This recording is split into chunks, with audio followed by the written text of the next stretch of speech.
बोलिए रास रासेश्वर भगवान की जय। भैया खोल दो, बढ़ा दो।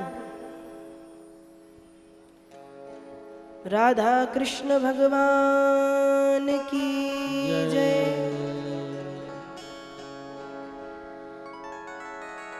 भगवान ने गोपियों के साथ रासलीला की। भागवत जी के दसम स्कंद के 29वें अध्याय से लेकर के 33वें अध्याय तक के इन 5 अध्यायों में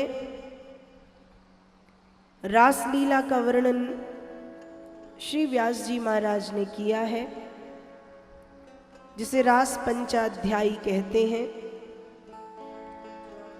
11 वर्ष 6 माह तक आनंद कंद भगवान कृष्णचंद्र सभी ब्रजवासियों के मन को मोहित करते रहे। 11 वर्ष 6 माह की उम्र प्रभु की हुई है। कंस ने अक्रूर जी को भेजा है। अक्रूर का मतलब होता है आ मतलब नहीं, क्रूर मतलब क्रूर, जो नहीं है, जो क्रूर नहीं है। क्रूर मतलब निर्दयी, जो निर्दयी नहीं है, जो निष्ठुर नहीं है, अक्रूर। अक्रूर जी महाराज पधारे हैं। अक्रूर जी जानते हैं कि कंस ने भेजा क्यों है, इसलिए मन में बड़ी गिलानी है कि मैं कितना पापी हूं। मैं मेरे लाडले कृष्ण को इसलिए ले जाऊंगा जिससे कंस उसको मार सके। ये सोचते हुए अक्रूर जी पहुंचे हैं। यहां भगवान ने काका जी कह के अक्रूर जी को प्रणाम किया। अक्रूर जी और भाव में डूब गए कि मेरा कृष्ण मुझे काका जी कहता है और मैं कितना पापी हूं कि पुत्र समान अपने लाडले कृष्ण को मारने के लिए ले जा रहा हूं। सोच विचार में डूबे हैं। फिर भी आए थे जिस काम से, यशोदा मैया के हृदय में आते ही वज्र पटका है। नंद यशोदा से बोले हैं कि मैया, बाबा कृष्ण बलभद्र को,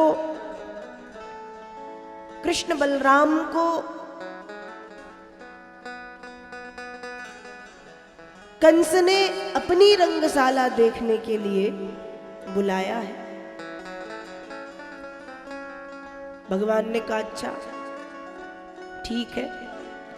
मैया ने सुना तो मैया ने तो मना कर दिया, क्योंकि यशोदा मैया जानती हैं कि एक बार कृष्ण गया तो दोबारा लौट के आने वाला नहीं। मैया ने मना कर दिया। खूब समझाया, कई बार समझाया, बहुत बार समझाया, पर मैया नहीं मानी। अंत में मैया की बुद्धि को भ्रमित किया है।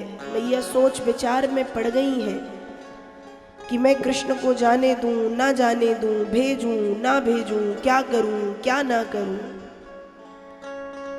और सब रथ पर बैठे हैं और रथ पर बैठ करके सबने प्रस्थान किया है। अक्रूर जी कृष्ण बलदेव को लेके निकलते हैं। यहाँ भगवान के वियोग में ब्रजवासियों की स्थिति, मैया यशोदा नंद बाबा की स्थिति बड़ी दयनीय हो गई। यहाँ भगवान पहुंचे हैं। कंस को मारने के 5 दिन हैं। 4 दिन मथुरा के बाहर भगवान रुके हैं। बीच में यमुना जी में जब अक्रूर जी ने स्नान किया है तो भगवान ने उनके भ्रम को भी दूर किया है।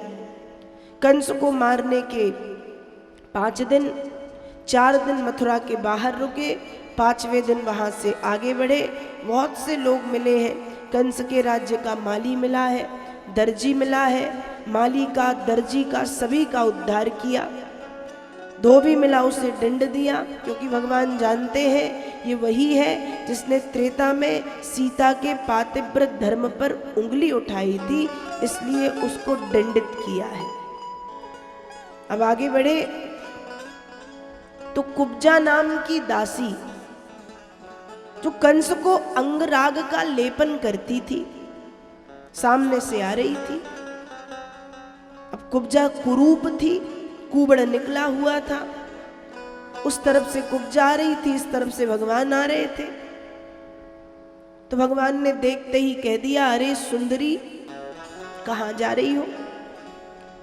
तो कुब्जा कहती है, लाला तू जानता है कि मैं सुंदर नहीं हूं, तू जानता है मैं कितनी कुरूप हूं, और ये जानते हुए भी सुंदर कहकर के क्या व्यंग कर रहा है।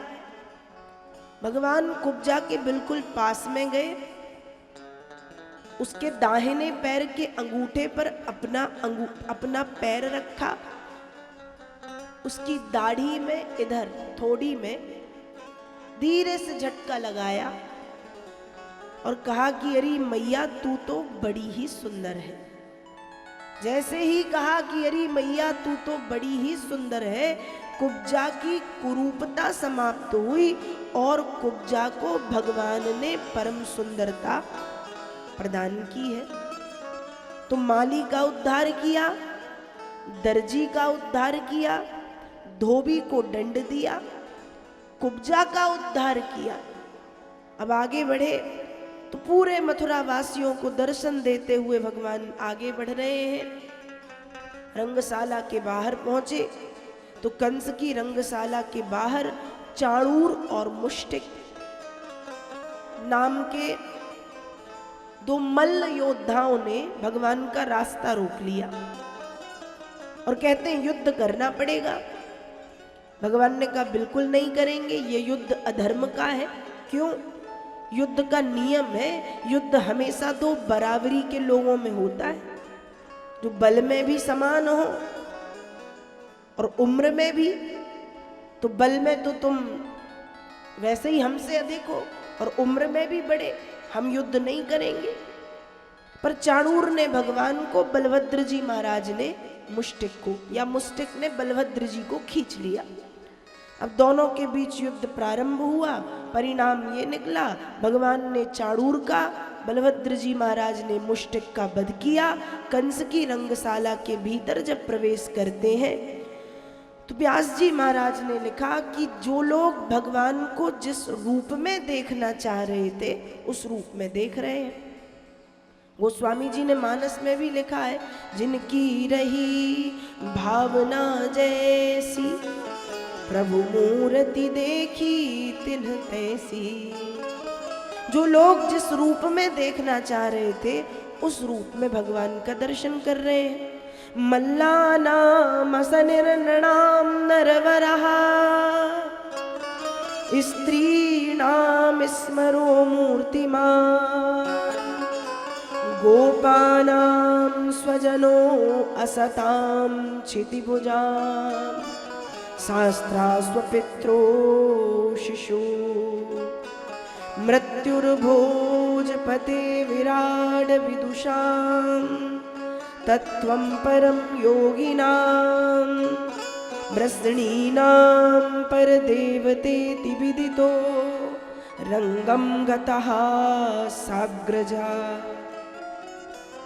जो लोग भगवान को जिस रूप में देखना चाह रहे हैं उस रूप में देख रहे हैं। मल्ला नाम का जो बड़े बड़े मल्ल हैं, मल्ल मतलब योद्धा। देखो आज मेरी तबीयत ठीक नहीं है, बड़ी धीमे धीमे बोल रहे हैं, समझना आपको है, समझ में आए तो और ना आए तो ठीक है, इसलिए बुरा मत मानिएगा, क्योंकि बड़ी ताकत लग रही है आवाज निकालने। तो मल्ला नाम जो बड़े बड़े मल्ल हैं मतलब योद्धा, उन योद्धाओं को भगवान वज्र की तरह दिख रहे हैं। जो गोपियां हैं, गोपियों को भगवान कामदेव की तरह सुंदर दिख रहे हैं। मतलब जो जिस भाव से देख रहा है उस रूप में भगवान दिख रहे हैं। जो मल्ल हैं उन्होंने उस दृष्टि से देखा कि भगवान वज्र जैसे दिखने लगे। गोपियां हैं तो गोपियों ने कृष्ण को कामदेव की तरह देखा तो मदन मोहन दिखने लगे। मदन मतलब काम को, मोहन मतलब मोहने वाले, जो काम को भी मोह ले वही तो है मदन मोहन ठाकुर। तो गोपियों को कैसे दिख रहे? कहा गोपियों को परम सुंदर कामदेव की तरह कृष्ण दिख रहे हैं। और कहा जो वहां राजा बैठे हैं उन राजाओं को प्रजापालक राजा की तरह, जो दुष्ट राजा बैठे हैं उनको दंड देने वाले राजा की तरह, जो नागरिक बैठे हैं उनको श्रेष्ठ राजा की तरह, जो श्री हरि के भक्त बैठे हैं उनको चतुर्भुज रूप धारण किए श्री हरि का दर्शन हो रहा है।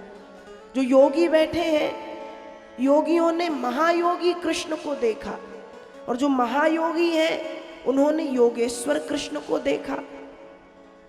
अब सब अपने अपने भाव से देख रहे हैं, पर कंस को कैसे दिख रहे हैं? कहा मृत्युर्भोज पते। जो कंस है उसको भगवान कैसे दिख रहे? कहा मृत्यु के समान। और आज जब इतने नजदीक से उसने अपने काल को देखा है वो पागल सा हो गया। वो कहता है मारो मारो मारो, कृष्ण बलदेव को मारो, नंद बाबा को वध कर दो, वसुदेव को बंदी बनाओ।